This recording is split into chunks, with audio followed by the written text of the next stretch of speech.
If you need to block someone on Expedia, whether for communication or booking purposes, follow these simple steps to ensure your experience is secure and tailored to your preferences. Step 1. Log into your account. Visit the Expedia website and log into your account using your credentials. This will give you access to your account settings and preferences. Step 2. Access account settings.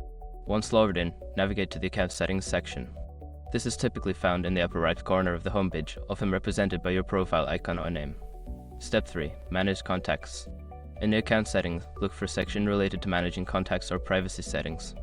This is where you can find options to control who can contact you or see your information. Step 4. Block user. Locate the option to block a user or contact. Enter the details of the person you wish to block, such as their email address or username, and confirm the action to ensure they are blocked from your account. Step 5. Save changes. After blocking the user, make sure to save any changes you made in your account settings. This will ensure that your preferences are updated and that the user remains blocked.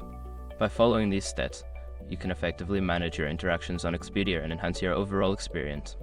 If you have any further questions or need assistance, consider reaching out to Expedia's customer support for help.